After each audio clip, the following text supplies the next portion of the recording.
I'm not bringing the bias here. You are. What do they do up there? Brainwashing? Hey, it's not my fault that your team is terrible. Let me explain. No, there is too much. Let me sum up. This is just honest. I'm sorry if it hurts. Oh wait, I'm not really sorry. Put that coffee down.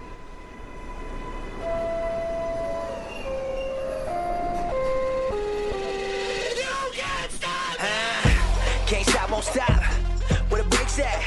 I give him that diddy bop. Like, take that, take that, take that, take that. This is the CJ Sweat Show. We are live, brought to you out of Central Virginia. Thank you for making us part of your day. I apologize for the extended hiatus. I have been spending the past several weeks, actually this whole year has been really off, and I'll tell you why.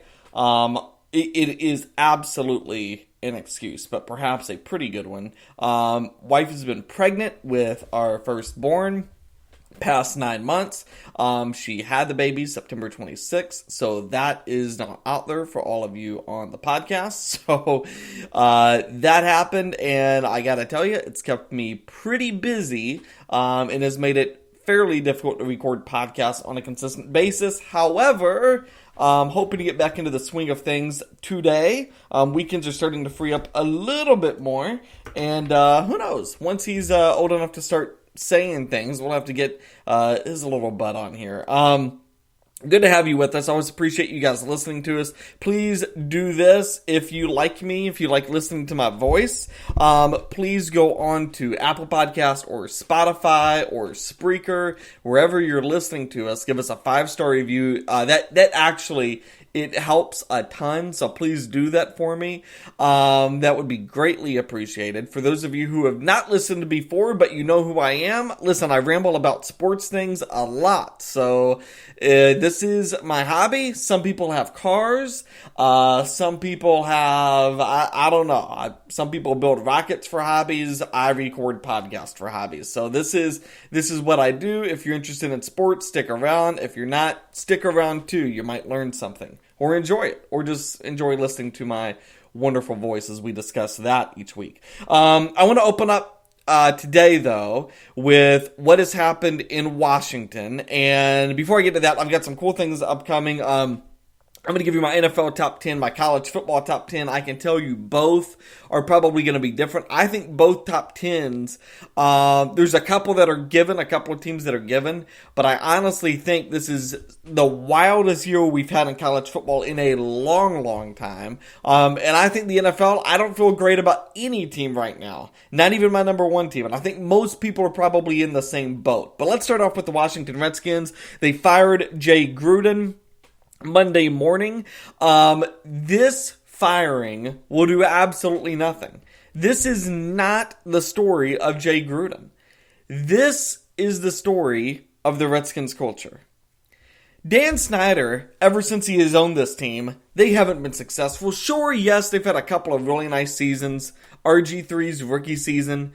Gibbs came back for a few years, and they were fairly successful. Even he, though, he didn't have a winning record. All in all, Redskins have been quite terrible ever since Dan Snyder bought the team. This came out this past week. LeVar Arrington, former player, by the way, he is not the first former player to come out and discuss the Redskins' dysfunction. But LeVar Arrington came out. He was on a Fox Sports 1 show. And I believe it was Speak for Yourself, and LeVar Arrington came out and he said, listen, Dan Snyder doesn't want any of his players or employees to look him in the eye. And we're not allowed to address him as Dan. He forces us. He tells everybody. They send out memos saying, you must address Dan as Mr. Snyder. Do not call him Dan, you call him Mr. Snyder. And they send out things before he makes an appearance to not look him in the face. I mean, just the ego of that is incredibly off-putting. I mean, you know, you think about being a player, like you're going to work, and I know all these players are making a bunch of money, but you got to understand the NFL is not the NBA. It's not Major League Baseball. These NFL contracts, most of the money is not guaranteed.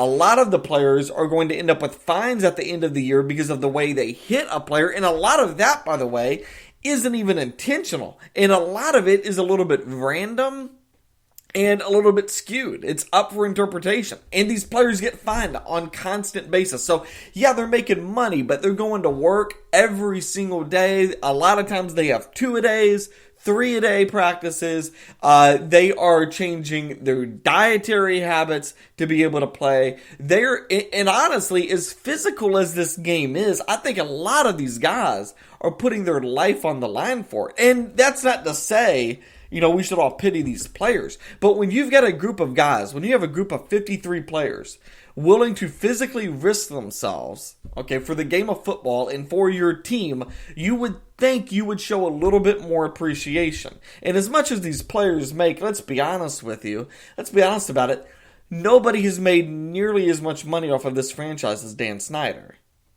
So it's not a money thing. You as an owner, you should treat your players. I mean, honestly, if you are an owner or a manager of anything, it's not difficult. Just treat people with some respect. And Dan Snyder does not do that. He's never done it. And he is not the sole reason. He's the main source of the Redskins' dysfunction. If you remember back during RG3's rookie season, there was a story that came out right before the start of his second season that the locker room was divided because Dan Snyder had basically taken RG3 under his wing. And not only was the locker room divided, but Mike Shanahan, Hall of Famer coach, Mike Shanahan had completely turned this franchise around. He was the main reason that RG3 was working was because of the system Mike Shanahan had put in place. Mike Shanahan even was voicing his opinions on the matter. He was not happy about how Dan Snyder was treating RG3 and how he was catering to RG3. He didn't like that because in these NFL locker rooms, it's not the NBA. It's never been about one player. And just think about the difference in how the Redskins operate and how the Patriots operate. And I know the Patriots are the pinnacle of everything, and that's what everybody's trying to be. But Tom Brady, literally every training camp, will seek out players trying out for the team and introduce himself. I don't think he needs to introduce himself. But that's what he does. He humbles himself to everybody he's playing with. Belichick, he may look all gritty on the microphone. He may look mean or like he doesn't have a personality. But have you ever heard a former Patriot that's retired come out and say bad things about Belichick? It doesn't happen. Nobody talks negatively about the Patriots culture. Robert Kraft, by the way, he only has gotten involved in one Patriots decision in the past forever. Honestly, the only time I ever remember Robert Kraft having any decision making in that team was when Tom Brady went to him and said, listen, this Jimmy Garoppolo kid's pretty good. I think Belichick likes him a lot. Can you find a way to get him out of here? Because I'd like to stick around here for a few more years. I'm pretty dedicated. I've taken pay cuts to be here. I'd like to see him shipped out of town. And that's the only time Tom Brady that Robert Kraft has ever gotten involved in a decision is when one of his players asked him to. Dan Snyder, He can't get out of his own way. His son, do you know the reason why the Redskins drafted Dwayne Haskins? Because his son went to high school with him. I'm not joking. This has now been put out there. His son went to high school with him. His son urged him to draft him and basically forced the hand. Nobody in the coaching room wanted them to draft Dwayne Haskins. And it wasn't about Dwayne Haskins being a great or a bad quarterback. It was the Redskins had other desires they wanted, and they didn't feel like Dwayne Haskins was ready. And when you're going into a contract year, the last thing you want to do is be prepping a rookie. Because you know you're not going to win a lot of games. You look at the NFC East, the Eagles are great, the Cowboys are great, the Giants have playmakers in Saquon Barkley. They knew this was an uphill battle from the start, and the last thing they wanted to do was throw Dwayne Haskins into the mix. If they were going to draft a quarterback, they wanted somebody who was NFL ready now. And basically the goal going into the draft was, if Daniel Jones falls to us, we're going to take him. If he doesn't, we're going to take a playmaker that instantly makes our team better. That is out there. That's what the Redskins coaching staff wanted to do. Instead, Dwayne Haskins falls, and they take him. And Jay Gruden didn't want him. Again, not any ill will towards Dwayne Haskins. Jay Gruden just wanted to build this team differently, and he had no say in the process. Here's the other thing. I don't know if you've watched any of Bruce Allen's press conferences lately, but he's a yes man, and he has an ego. There is literally nothing Dan Snyder could ask Bruce Allen to do that Bruce Allen would push back on. Absolutely nothing. This is why he sticks around. He's friends with Dan. This is why at the end of the Patriots game last week, both he and Dan left in a carcade together immediately after the game. And this is why, by the way, Dan Snyder doesn't take press conferences. He doesn't take questions from the press. He doesn't take pushback. He sends Bruce Allen down to do his bidding. That's what he's always done. Yeah, I mean, listen, everybody loves to rag on Jerry Jones, right? But Jerry Jones is the first one in front of the press, almost to a fault. Jerry Jones is constantly talking with the press. Dan Snyder never is. I don't think you have to do it to Jerry Jones' extent, but you have to have some sort of visibility with the press. You have to have some sort of say in what's going on. You can't just make decisions, bad decisions, and then hide from them. Here's a list of the Redskin coaches, by the way. Jay Gruden was not the issue, because here's a list of the other coaches who have been here since Snyder took over the team. Steve Spurrier, Joe Gibbs, Jim Zorn, Mike Shanahan, and now Jay Gruden. Here's the thing about this list. Of those 5 coaches, 3 are in some sort of football Hall of Fame. 2 are in the NFL Hall of Fame, or one is. One, Mike Shanahan will be, if he's not. And then Steve Spurrier is in the College Football Hall of Fame and is like a renowned coach. Okay? And don't tell me that, this college coaching thing would never work. No, the college coaching thing would work. It all depends on the team and the GM you get. I mean, like Nick Saban, if he came back to the NFL, he would make it work. He would have made Miami work had they gotten Drew Brees, which, by the way, they were remarkably close to getting. 3 Hall of Fame coaches. 1 coach, Jim Zorn, absolutely awful, but why did he end up coaching the Redskins? He was a quarterbacks coach. Promoted by who? Dan Snyder. And he was promoted to head coach because he would basically do whatever Snyder and Allen wanted him to. Jay Gruden, offensive mastermind. And listen, I'll be honest with you. I think Jay Gruden deserves a bit of criticism. There was a player that came out a few weeks ago and basically said, yeah, our playbook is never the same. Like, we are constantly introducing new plays. We never run the same play twice in a game. And that's a lot to ask players. I mean, if you think about how extensive these playbooks are, and that's not something elite head coaches do. Like Belichick, the second he finds an advantage, the second he finds a hole in the defense, he exploits it. He milks it as much as he can until the defense makes an adjustment. That's what the great ones do. So I do get some of these criticisms against Jay Gruden. But Jay Gruden found a way to take Kirk Cousins to the playoffs. Have you looked over at Minnesota? Because we all love Mike Zimmer. We all love that roster. Kirk Cousins should still be in his prime. I don't think that team's going to playoffs. They're a borderline playoff team, and if they get there, they're going to be out in the first round. Jay Gruden took that team to the playoffs. Not to mention, Jay Gruden has had a slew of other really nice head coaches serve under him. Sean McVay being one of them. Kyle Shanahan being another. Like, if you look at the former coaches that have come into Washington and served under Jay Gruden, the reason that's important is because looking at somebody's coaching tree is typically a great indicator of how good that coach is. Save Belichick because he's an oddity. But this idea that this was all on Jay's shoulders and that it's all of a sudden going to get better, it's not. Because no one in their right mind wants this job. First of all, no one wants to go work for Dan Snyder. Nobody, especially after the crap that's been coming out. Second of all, nobody wants to go work for Bruce Allen because here's the last 2 people to work for Bruce Allen. Here's how it's going. Remember Scott McLaughlin? the GM, back when Snyder was so bad, even Dan Snyder told Bruce Allen. This was back when Bruce Allen was so bad. Snyder went to him and said, listen, we're going to put you at team president. We're going to move you from GM to team president. You're going to be responsible of non-football stuff. And then we're going to bring in a football guy, Scott McLaughlin, to actually manage the team and the roster and the draft picks. And Scott McLaughlin did a wonderful job. You go look at some of the players he drafted. Most of them are all still hanging around this league. He found a lot of the talent. Alfred Morris, by the way, that was a Scott McLaughlin pick. McLaughlin built this team into a pretty good competitor. That's why they still have some competitiveness left in them. That's why they still have some good players. And then all of a sudden, Chris Cooley one day leaked information about Scott McLaughlin's personal life. And this has now been sourced that the person who gave Chris Cooley that information was Bruce Allen.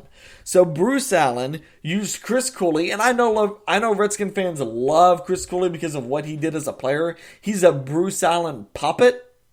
Bruce Allen used him to leak information about Scott McLaughlin so they could then fire him with cause and not have to pay him. And then just before Jay Gruden got fired, again, there was a video leaked of Jay Gruden smoking weed, hitting on girls. I'll admit the video doesn't look great. However, the video was from several years ago. It was widely known that this had happened, and Bruce Allen leaked it. Why? To make it fresh, so that when he fired Jay Gruden, it wouldn't look as bad. What coach wants to go work for a guy where your personal history might get leaked out? Like, Bruce Allen runs this team as if he were a Washington, D.C. politician. Nobody wants that. Now we've also got reports of Haskins' issues.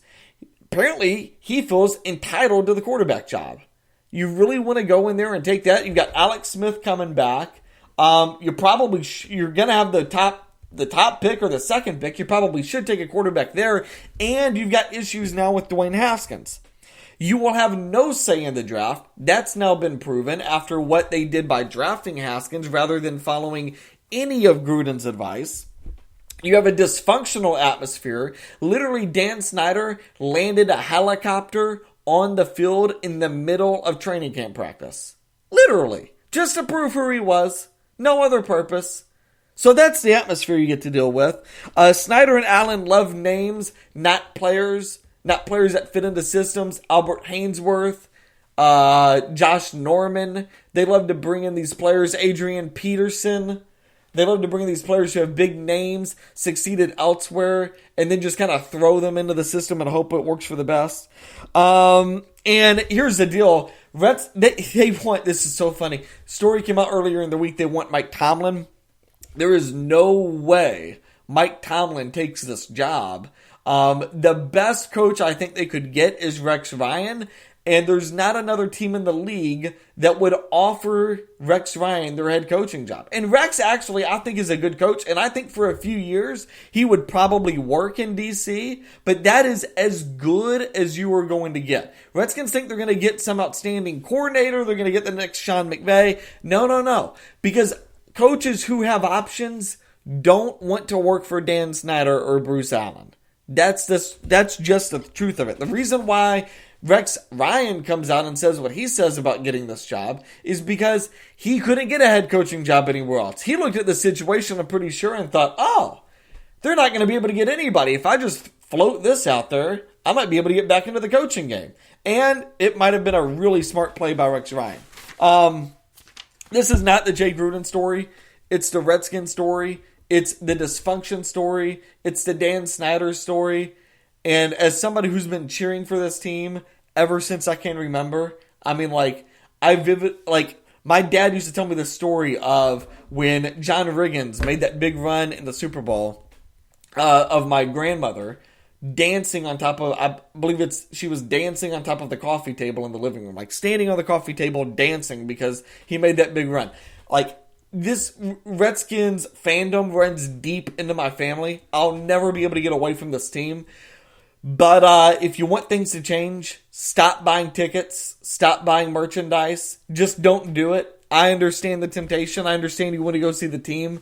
But something's got to give. And the only way I think Snyder ever sells this team is if he continues to look up in the stands and sees fans from the opposing team hanging out. I think that will cause him at some point to sell the team. And if it doesn't cause him to sell it, I think at some point Roger Goodell and the other 31 owners in the NFL will go to him and kind of force him to sell it, because it is a terrible look. The league doesn't want that, by the way. The league does not want there to be a team where, and this is a big conversation piece about the Chargers, is they've got absolutely no home field advantage. Fans from other teams go into there and outnumber Chargers fans. It's now happening in Washington too.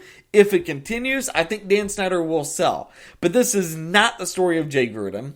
Jay Gruden will likely become the offensive coordinator for the Raiders next year. That would be my guess. I think he'll probably do that for a couple of years. Then I think he's going to get a head coaching job somewhere else. And I think he'll be really, really good, because he's a really smart coach. And really smart coaches, I mean, listen, Bill Belichick's been fired before. Andy Reid has been fired before. Really smart coaches get fired. That does not define who you are as a coach.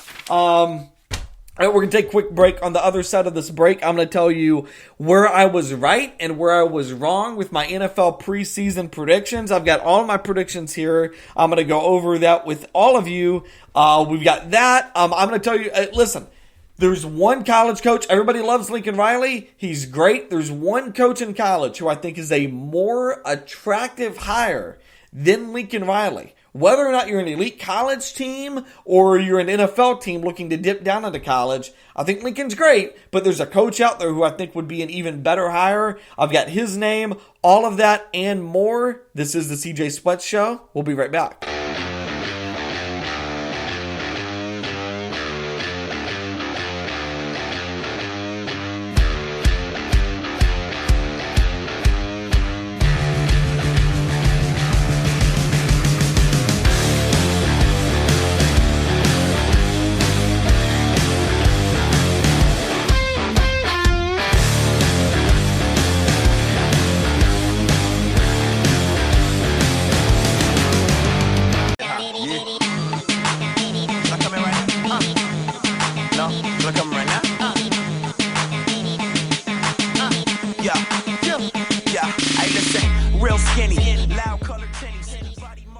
Big college football day today. There are so many great college football games. Florida, LSU. I'm going to go and tell you right now, I think LSU blows out Florida today.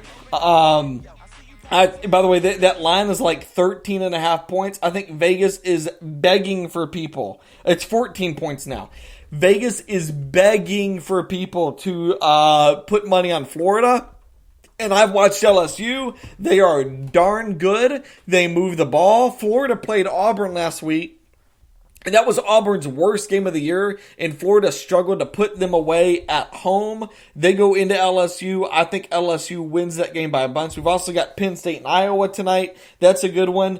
Alabama, Texas A&M. I think this is a big game to watch because Texas A&M is going to lose it, and then they're going to fall to 3-3.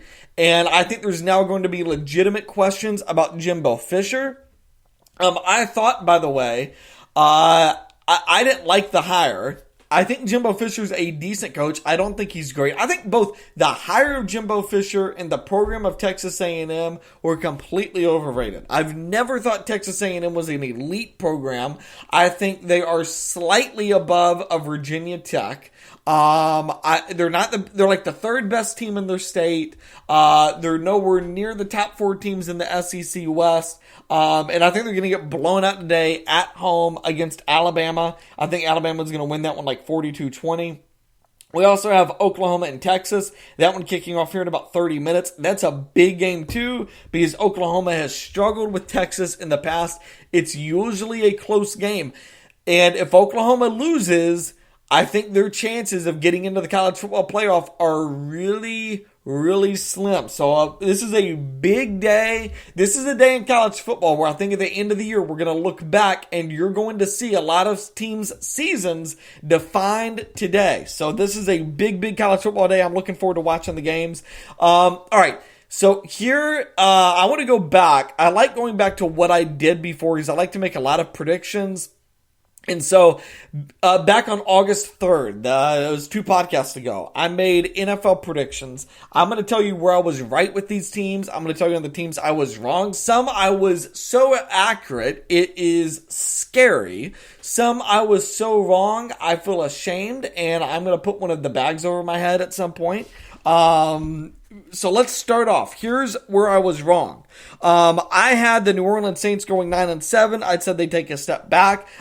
Listen, this team is 4-1. They're winning games with Teddy Bridgewater. Drew Brees is coming back in a couple of weeks. They've got a game this week, a bye week next week. And then he's going to come back. They'll be 5-1. Coming out of that bye week. Sean Payton is great off of bye weeks, by the way. So I think they probably get to 6-1 with Drew Brees coming back. Always look out for teams who are getting healthier at this point in the year. Everybody gets injured at some point, okay? But the timing of those injuries is super important. And if you look at the Saints, the timing of their injuries are very important. They are 4-1. They lead this division. I had them going 9-7. That was my prediction. Here would be the concern, though, okay? Because I do like what the Saints have done. But the concern with the Saints is if you look at points for and points again, they've actually been outscored this season by 1 point. Okay, the Panthers, by the way, are 3-2. They've outscored their opponents by 22 points. I think the Saints are far and away the better team. I'm not worried about Tampa or Atlanta competing for this division at all, so the Saints are going to win it. But that is a little bit concerning. I was wrong on the Saints. Here's where I was right on. Minnesota and Chicago. Both of these teams came into the year with playoff expectations. A lot of people kept telling me how great Chicago was going to be. A lot of people kept telling me how great Minnesota was going to be. Listen, they're both 3-2. I don't think either of these teams have a legitimate chance to reach the playoffs. Chicago has real issues with Mitch Trubisky, which I predicted that would happen. And Minnesota can't win games, can't win big night games with Kirk Cousins. Yeah, they look great against the Giants. But how do they look on a Sunday night against Green Bay? Not so great. What about a Sunday night against Chicago? Not so great. These night games for Kirk Cousins in Minnesota have always been a problem. They continue to plague him in his career. I was right on both of those teams. Here's where I was wrong. Back to the NFC South, Atlanta. I said Atlanta would go 10-6. I said they were a legitimate Super Bowl contender. Man, I was wrong on that. I did say a few years ago that I thought Matt Ryan was not an elite quarterback. I thought Kyle Shanahan elevated Matt Ryan. But I still thought he was good, and I thought this year Atlanta was going to be drastically improved. I'm looking at their pass rush. I'm like, they've got that going for them. The only reason they were bad last year was because Devontae Freeman was out for most of the year. They brought him back. But this thing has just been a mess. And if you think about this offense, the offensive line isn't bad. They've got a good running back, Devontae Freeman. I love the receiving core, Julio Jones and Calvin Ridley. I think a lot of this is on Matt Ryan. I think a lot of it's on Dan Quinn. And I think there's a good chance he gets fired at the end of the year. I was wrong on the Atlanta Falcons. I was right on Philly. I said Philly would go 11-5 and win the NFC East. Now I know they're 3-2, but if you've watched the past couple of games with Philly, they look far and away like the best team in the NFC East. Carson Wentz is having a remarkable past few weeks as well. He's been great.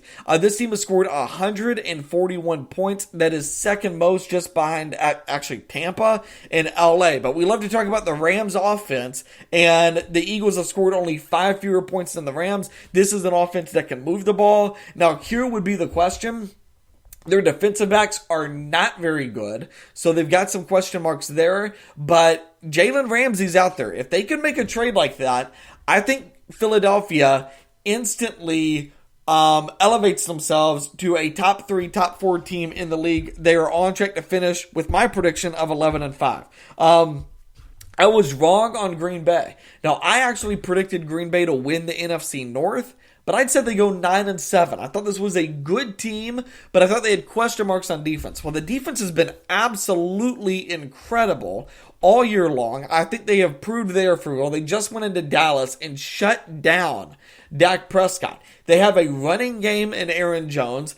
Here's the thing, though. They got to figure out the passing stuff, because the past couple of weeks, you are sitting there wondering, like, offense at times looks a little stagnant. So they've got to get that figured out. But other than that, I love Green Bay, what they've done so far. And yeah, I was wrong on my prediction with them early in the season. Here's where I was right. Seattle. I said the Seahawks would go 10-6. I said Russell Wilson would have a great MVP-esque year. He has. He would absolutely be my number one pick for MVP, because MVP stands for most valuable player. I put an emphasis on the value, and if you take Wilson away from the Seahawks team, they're not a playoff team.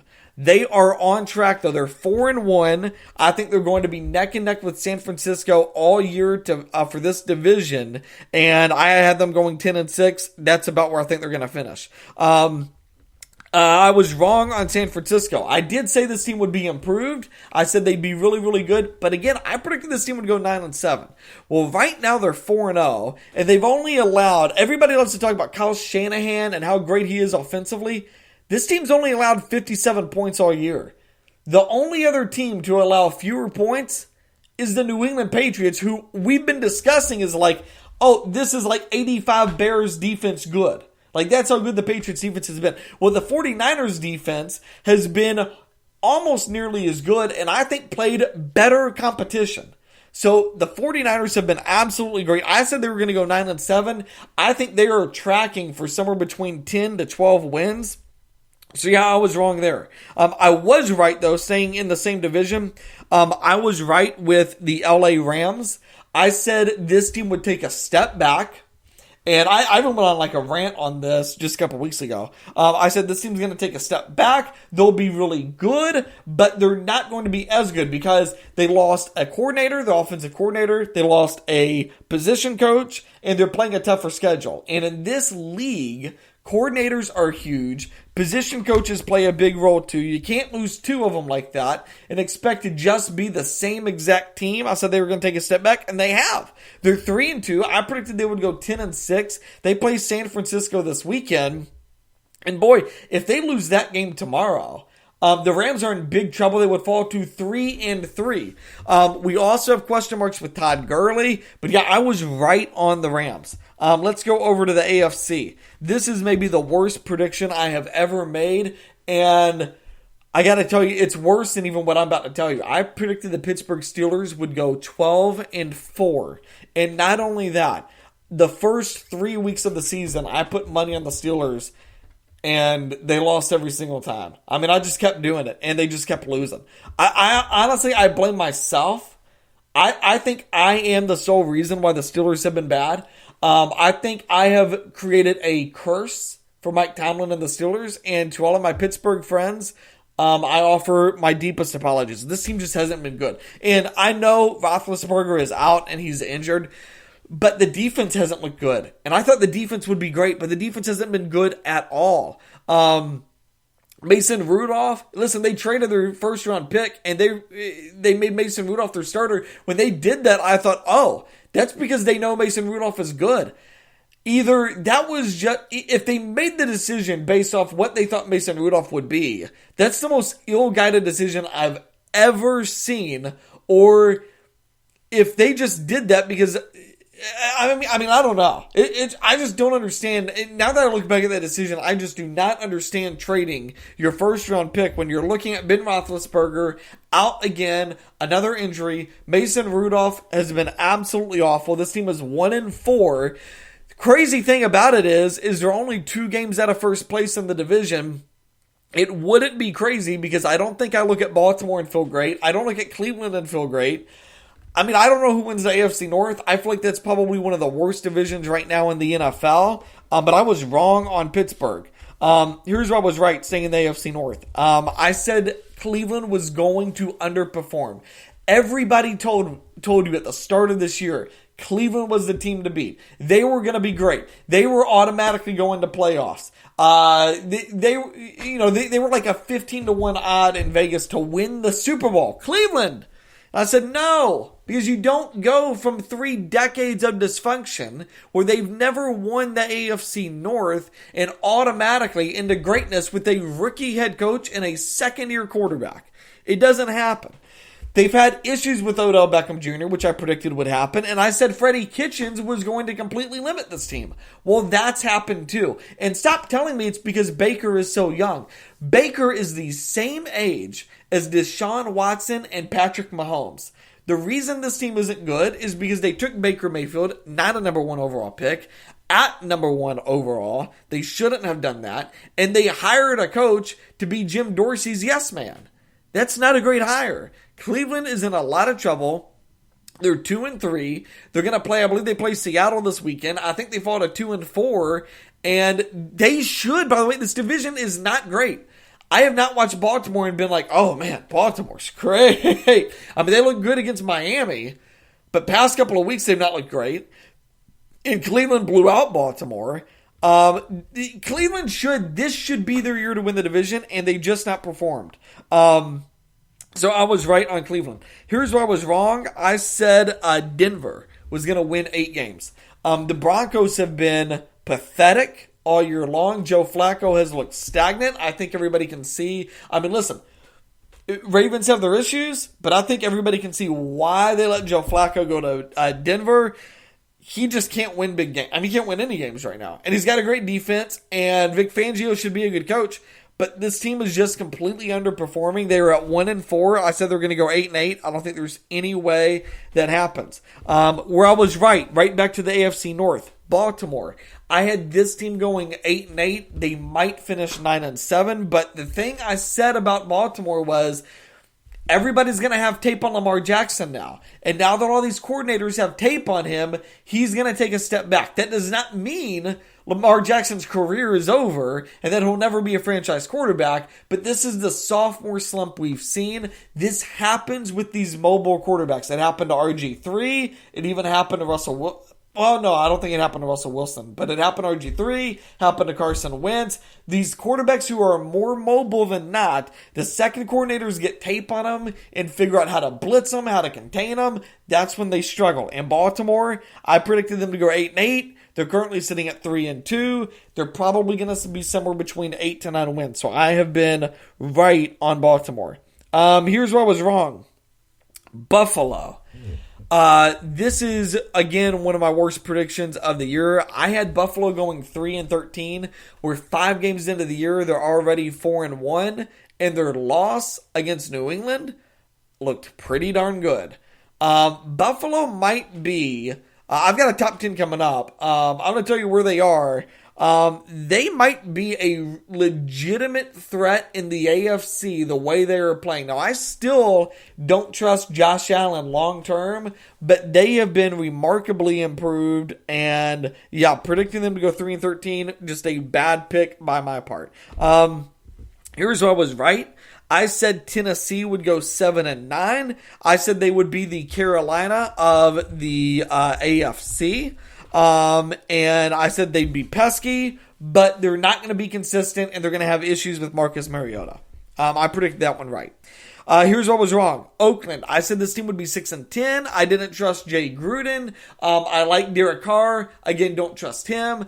I was not anticipating Josh Jacobs would present the type of running game that he has presented for Oakland, and he's been absolutely great. So I had this team going 6-10. I was wrong on that one. Oakland is right now 3-2, second in the AFC West. They just went to London and crushed Chicago. Now, they have been outscored by 20 points this year, but I don't think that's a huge deal. Oakland at 6-10. I was wrong on that one, as they currently sit at 3-2. Last one. I actually left this one off. This one is in the NFC. I was right on Carolina. Listen, I predicted this team would go 8-8. They may actually finish a little bit better, but here's what I said about Carolina. This is why I was right. I said this would be the peskiest team in the league. Nobody wants to go into Charlotte and play the Panthers. There's not a team in this league that wants to travel there and play that game because the Panthers are so good right now with Christian McCaffrey, with Ron Rivera, with this defense. Here's why this team might actually overperform 8-8 is Kyle Allen. He looks like an NFL quarterback. I mean, show me a throw, show me a play, show me a game where Kyle Allen has not looked like an NFL quarterback. Maybe this thing doesn't keep rolling, but here's the thing I'll tell you about Carolina. They're the only team right now in their division that has scored more points than they've had scored against them. They've outscored their opponents by 22 points. They've won 3 straight games, the same amount as New Orleans. They are 3-0 without Cam Newton at quarterback. They started off 0-2. This team is getting better. They don't have a ton of injuries. They're healthy. I like Kyle Allen. I've always been a Ron Rivera fan. I was right on Carolina, and they are getting better. All right, let's switch things over. I want to talk real quick about... I'll tell you what, here's what we're going to do. I'm going to give you my college football top 10 is what I'm going to do. I need to pull it up here.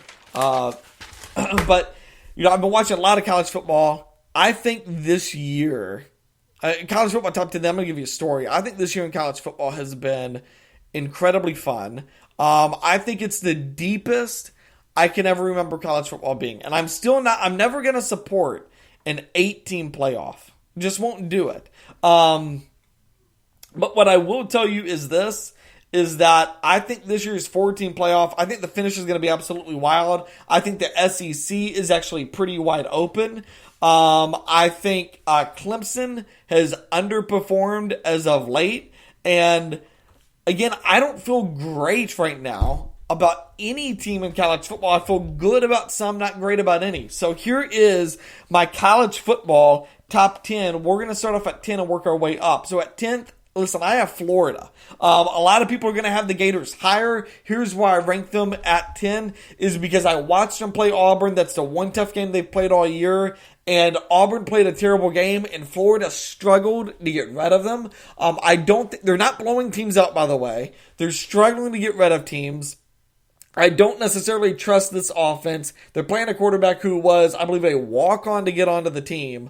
I like what they've done so far. I just don't think that if you look forward, I don't see Florida going to LSU tonight and playing a good game. I don't see them competing with Georgia. They're a good team, but I don't think they're performing at the level of some of these upper-tier teams. I've got Florida at 10. I have Auburn at 9th. And listen, I know people freak out about this because people freak out about games rather than looking at the big picture. Yeah, Auburn just went to Florida and lost. The game was on the road. It was Auburn's worst game of the year, and they still had a chance to win it at the end. Okay? That's what defines good teams. Here's what I know about Auburn, though. They beat a Texas A&M team nobody thought they would beat on the road. They played Oregon on a neutral site and beat them too. Those are both good games. Auburn has won a lot of really good games. They have played one of the toughest schedules so far to date. I reward teams who play tough schedules. This team started off with Oregon.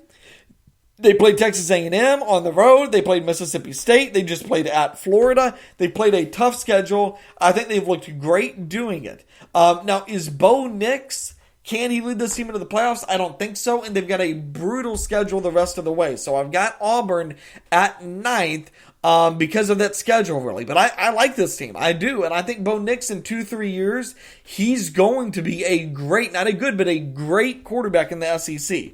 At number 8 is Wisconsin, and I got to tell you, this team has all of the room to move up on my list. I've watched this team, and I don't know, even watching Alabama, I don't know that there is a team more physical than Wisconsin. And when I watched them, they didn't blow out Northwestern, but I never watched that game against Northwestern and really thought Northwestern had a chance to win. Also, Jonathan Taylor is the best running back in the country right now. If you had a top 5 pick in the NFL draft, okay, Jonathan Taylor would be a great pick. He is Ezekiel Elliott good. I think he presents a challenge to everyone. Now, here's the thing. They've got to play at Ohio State, and they've got a game home against Iowa. But if they get through those 2 games, they're going to end the year with wins against Michigan, Ohio State, and Iowa, 3 great teams, and then they're going to play in the Big Ten Championship. There is a chance, because I think Wisconsin, I think they're talented enough to go to Ohio State and win a close one. I think there's a chance Wisconsin could sneak into the playoffs. So like I said, they're at 8th, but they've got a lot of room to continue to move up. At 7th, I've got Oklahoma. Part of this is I'm just not crazy about Oklahoma's schedule so far, but also I've watched this team. They struggled for a good portion of the game against Houston. They struggled last week for a good portion at Kansas. They've not really played anybody tough. I think Jalen Hurts has looked a lot better than he actually is. Now today they're going to play Texas. I think that's a big game. Here's the thing. I've got them at the 7th best team in the country. But if they win today, I don't know where they would lose. The only other ranked team they're going to play is Baylor. It is on the road, but I don't think Baylor's good enough to contend with Oklahoma. Baylor's been overperforming as late. That's not a team we thought was on the top 25 at the start of the year. So Oklahoma, I have at 7th, but again, I don't know where they lose. I don't know who in that conference is even close to them. Number 6, I have Notre Dame. I know I'm going to get a lot of pushback on this, but here's the thing about Notre Dame. Because I've watched this team a lot this year. Okay, if we all agree that Georgia is a top 3 team in the country, which I think just about everybody would say, okay? And then let's say this, okay, in Athens, Georgia, for a Georgia home game, what would you say? How many points do you think Georgia's home stadium gives them?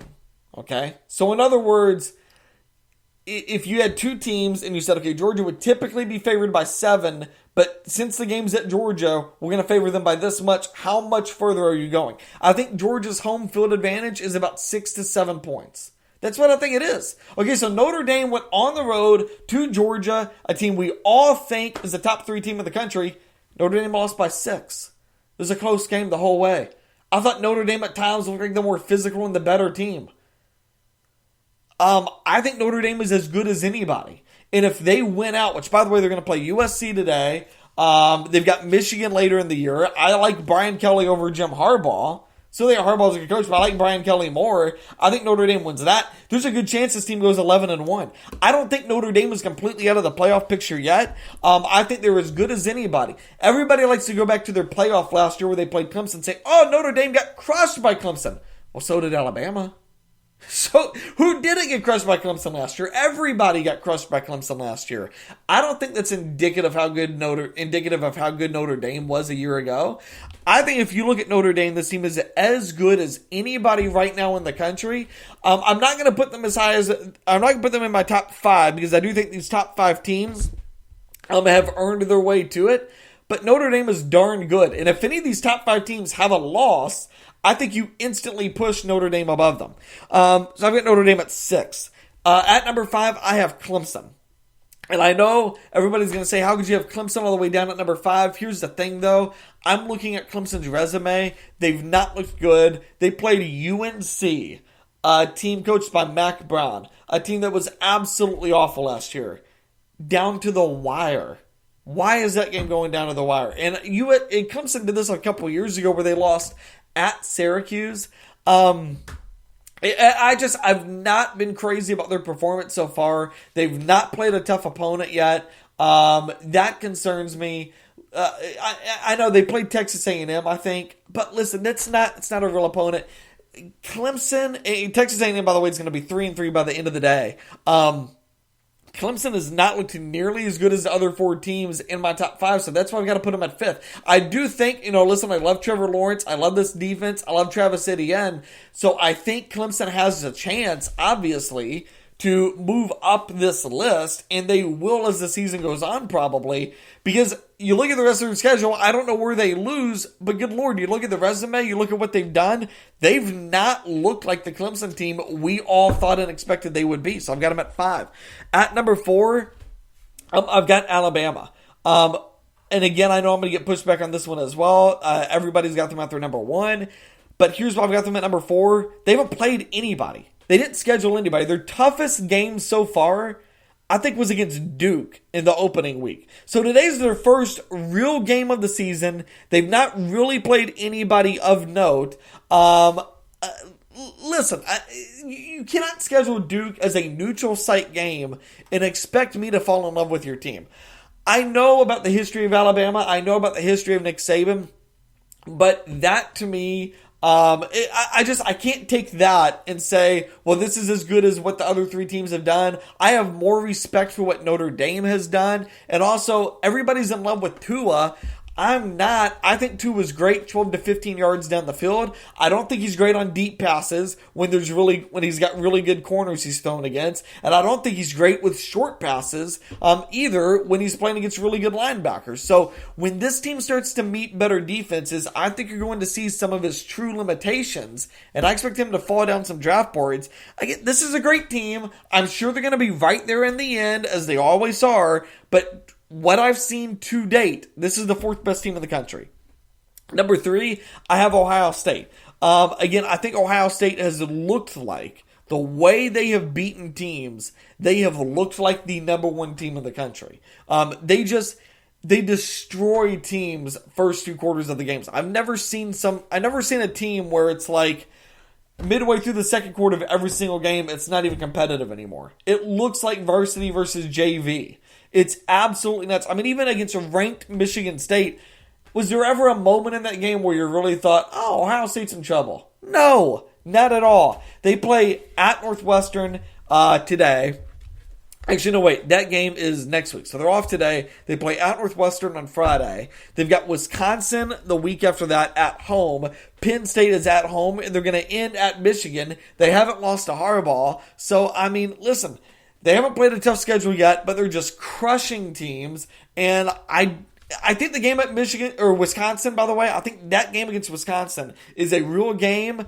And if they beat Michigan, give them credit for that one. But right now, what Ohio State's done is just blown teams away. And that's what's impressed me so much, is the way they've beaten teams. Justin Fields looks like the real deal. And Ryan Day, I think at least, I don't know what he does long term, recruiting and putting together a team, but X's and O's wise, he's as good as anybody. And right now, he's done a great job with what Urban Meyer has given him. Number 2 is Georgia. I think this team is every bit as good as advertised. They have one of the best running games in the country. Jake Fromm would be the number 1 quarterback on my board if I were an NFL GM. There's a reason I'm not, but he would be number 1 for me. They struggled a little bit last week at Tennessee. That's the worst game of the year they played. They still won 43-14 against other SEC players. I mean, listen, Georgia's a great team. They're going to play South Carolina today. They're going to crush them by 30. They play Florida on November 2nd, and then they do end the year at Auburn and against Texas A&M.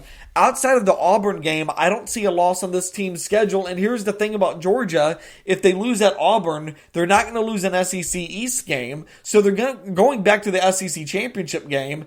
If they lose at Auburn, they'll fall from 2nd to 5th. Then playing the SEC championship game, they win that one. They're right back into the playoff picture. I think Georgia has looked absolutely great. They're the number 2 team of the country for me. And here's number 1, and this one's going to shock everybody, but I have LSU. For none other than they have the most impressive resume. They they beat Texas 45-38. That game, by the way, it was a 2-possession game until late, so it wasn't like Texas was going back and forth with them. That was on the road in Texas. LSU won that game. They played Utah State last week, which, by the way, I know it's Utah State, but Utah State has a quarterback on everybody's NFL draft board that's expected to go no later than the 2nd round. He's very, very good.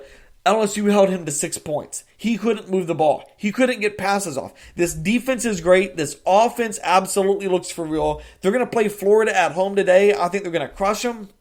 They get Auburn at home. They do travel to Alabama. I think they're going to end the year 11-1 with a close loss at Alabama. They're really, really good. And so far, to this point, LSU has looked unstoppable to me. So I have them the number 1 team in the country. Here's the thing. I'm going to get to this really quick. So every NFL team wants Lincoln Riley. I don't blame you. In fact, I said a couple weeks ago that I would go out and make an offer to him, obviously, if I were an NFL team. And I think Oklahoma is in real trouble of losing him. But here's the thing. All the attention is on Lincoln Riley and what he's done with these quarterbacks, which has been nothing short of spectacular. But I don't think, if you're going to go hire a college coach to head up your NFL team, or if USC wants to go hire another coach at the end of this year, fire Clay Helton, go hire another coach, I don't think Lincoln Riley is the number one coach to go after. I think that's where all the attention is. He's going to get the most money, but I think the coach I'd be really interested in is Brian Kelly, who I've defended several times before. But here's the thing about Brian Kelly and about Lincoln Riley. I like Brian Kelly because if I look at the situation, the cards Brian Kelly was dealt, and the cards Lincoln Riley was dealt, Brian Kelly was dealt, if this were poker, he was dealt a 2 and a 7. And he somehow turned this into a royal flush. Lincoln Riley was dealt a king and a queen. And he's been great, but he was dealt great cards. Brian Kelly, the 3 seasons prior to him coming to Notre Dame was 16 and 21. That was their record. They had a losing record for the 3 seasons prior. Their last top 10 finish before Brian Kelly was in 1993. It was the last great year of Lou Holtz. That was the last time Notre Dame had a top 10 finish before they hired Brian Kelly. Since his hire, he's taken them to 81 and 35. His winning percentage is only slightly lower than Lou Holtz, who is a Hall of Fame coach. They've had 2 top 5 finishes. So in his 9 years, they've had 2 top 5 finishes, whereas the previous 18 years, they only had 1 top 10 finish. They've had 1 title appearance, 1 playoff appearance. He's had a top 5 finish and an undefeated season at Cincy. And he's not gimmicky. Here's the thing about Lincoln Riley. I love Lincoln Riley, but if you watch Oklahoma, Baker Mayfield's completion percentage at Oklahoma was like 72%. That's comical. Kyler Murray's was I think 75%. Again, that's not realistic. Jalen Hurts has gone from looking like he can't play to a great quarterback all of a sudden.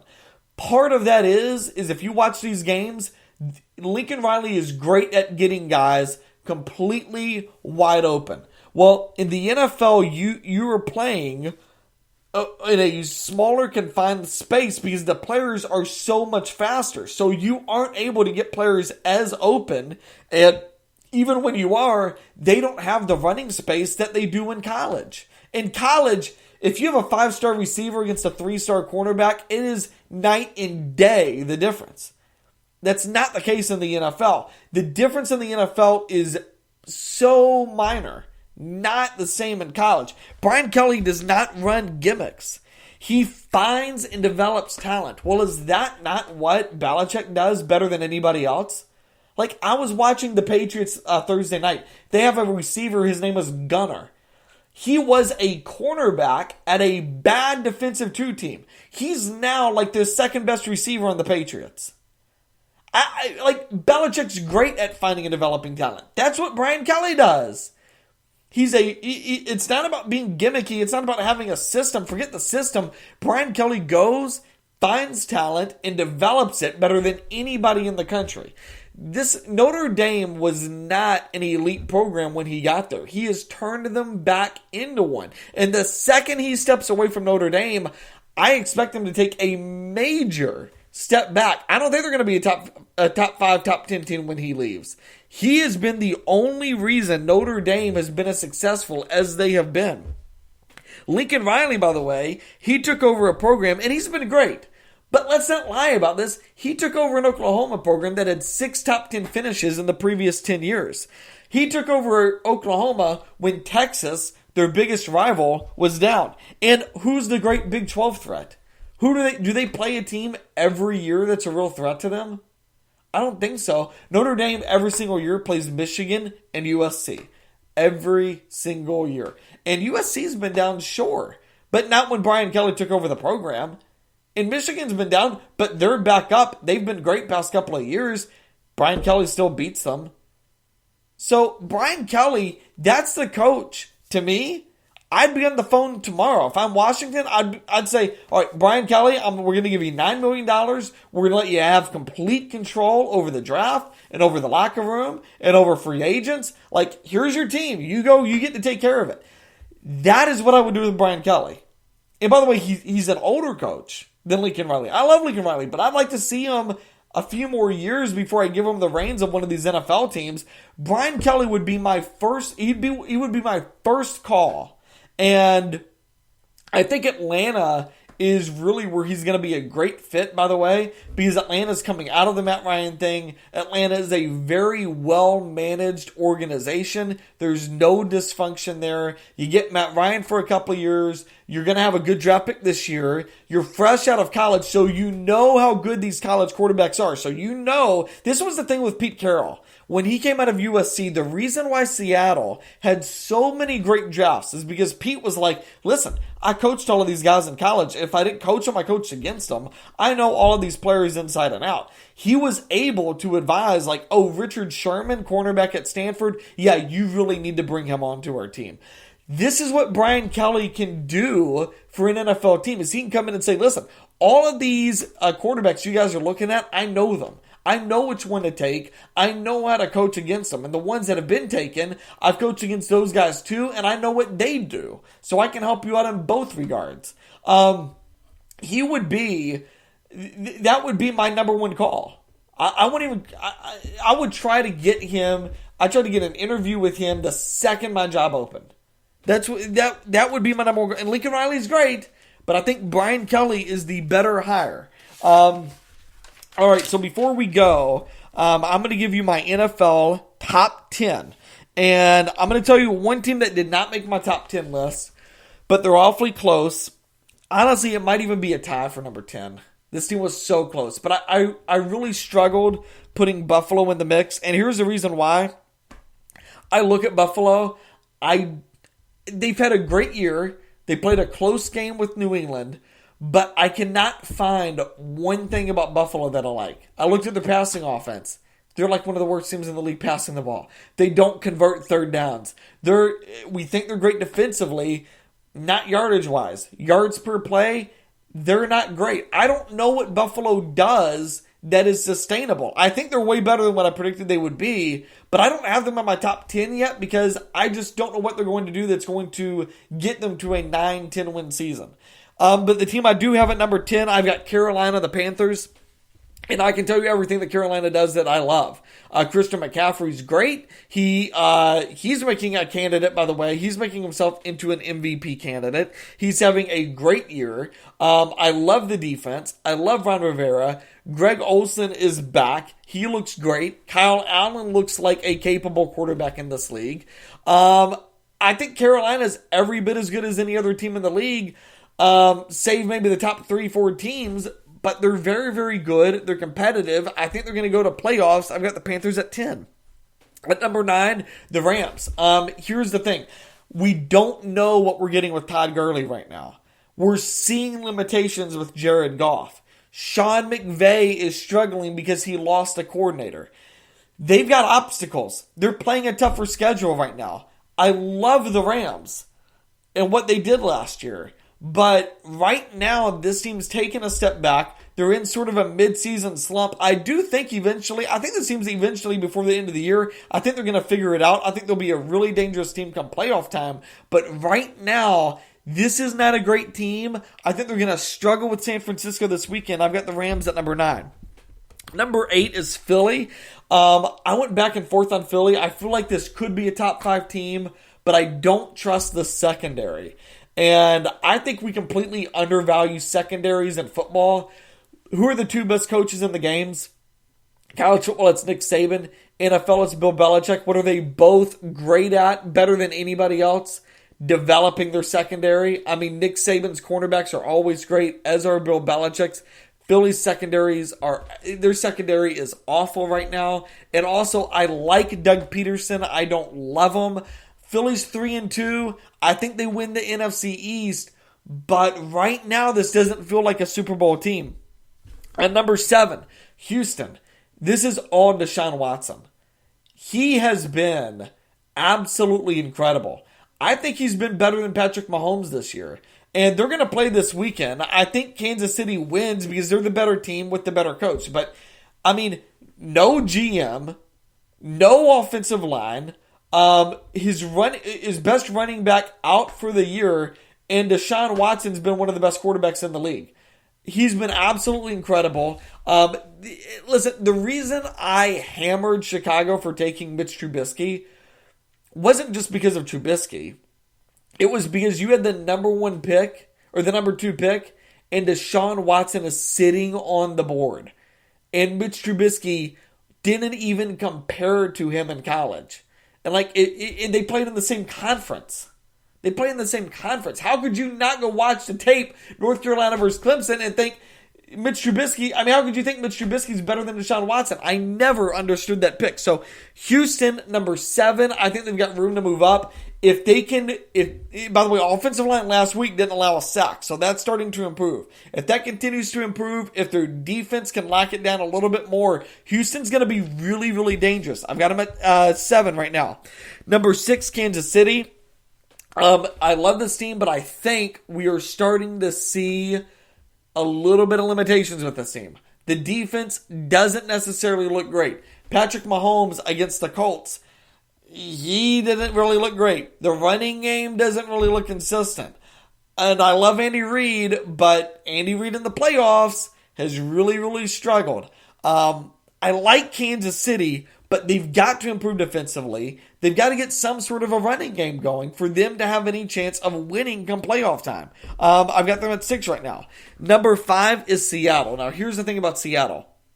Some of these teams like Philly have got number 8, but I think they've got all the room in the world to move up. Seattle have got number 5, but I think they're kind of tapped out. I love Russell Wilson, love Pete Carroll, love what they're doing defensively, but I don't think Russell Wilson has a legitimate weapon right now. Who's his best receiver? DK Metcalf? And the offensive line, Russell Wilson's constantly running for his life. I just don't know how sustainable this is through the long haul of the season. Also, they're the second best team in their division, or at least they've looked like it so far. They're going to win a lot of games. They're going to get to playoffs. They're going to be right around a 10-win team. I've got them at 5th, but I think this is as high as they go. Number 4, the Saints. The Saints are one of the most confusing teams in the league to me. The Saints and the Lions, I just don't know how I feel about these teams. The Saints shouldn't be this good right now, but they are. Drew Brees is coming back, but we all saw Drew Brees at the end of last year. What are we going to get from him when he comes back from his injury? That's what I don't know. I love the defense, though. They've been so much better than I predicted. You got a great running game. You've got really good receivers. You've got a really good offensive line. Sean Payton's a really good head coach. This team's the 4th best team in the league, but I don't know if they can move up or not, and I'm not willing to put them any lower because they look so great, even with Teddy Bridgewater at quarterback.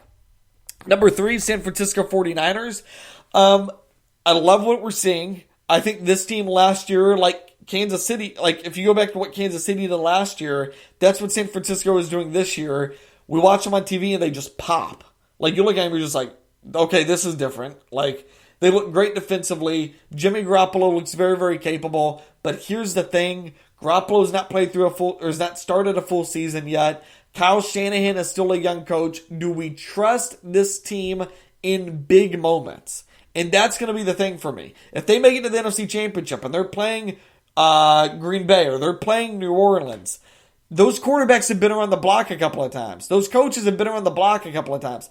I don't know that I trust Kyle Shanahan in those games yet, so I've got the 49ers at 3rd, but man, they've looked great so far. Number 2, I have the Green Bay Packers. Listen, we've now given Aaron Rodgers a great defense. We've now given him a great running game. He has Devontae Adams. I think this seems really, really good. I do worry about why Aaron Rodgers keeps having to bring up the stuff with Mike McCarthy at every press conference.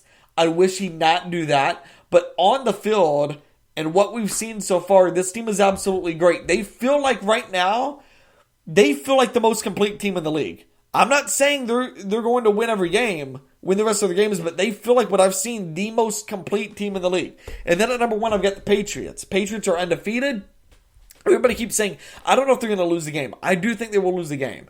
Because right now, Tom Brady doesn't have a legitimate outside weapon. I mean, everybody's injured. Josh Gordon's battling injuries. They're talking about bringing Gronkowski back. I think they need to. I think if I were Brady this morning, I'd be on the phone with him and be like, hey, Gronk, what do I need to do to get you back? How much do you want? What do you want me to get Robert to pay you? What do you want Bill Belichick to do to make this more comfortable? Please come back, because they don't have a legit receiving weapon right now. They keep losing them.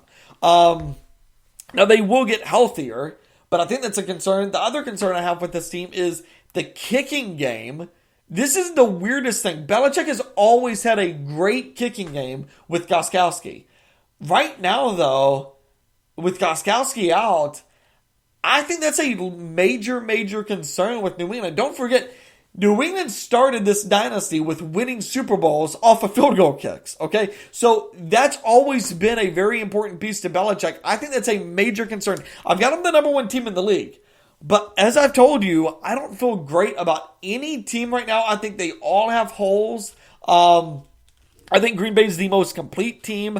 I like the Patriots more because I trust them more. I trust the history. I trust what they do in moments more than I trust Green Bay. So I've got the Patriots 1. So again, 1 through 10 NFL. Patriots 1, Packers 2, 49ers 3, Saints 4, Seattle 5, Kansas City 6, Texans at 7, Eagles 8, Rams 9, Carolina 10. NCAA top 10. We'll run through that one more time. LSU 1, Georgia 2, Ohio State 3, Alabama 4, Clemson 5, Notre Dame 6, Oklahoma 7, Wisconsin 8, Auburn 9th, and Florida 10th. So there you have it. Try to keep the podcast a little bit more consistent here now that my life has settled down a little bit. Ironically, having a newborn is less crazy than when your wife is pregnant. So go figure. But anyways, hope you guys enjoy the weekend. Thank you guys for listening. Again, before we go, please, if you're listening on Apple, Spreaker, Spotify, we're available wherever, however you're listening, please give us a 5-star rating. Goes a long way. It really does support the show. Share the show with your friends. Preach it to the world that CJ Sweat is back with his amazing voice and his amazing predictions. We'll be back next week. This is the CJ Sweat Show, and have a good night.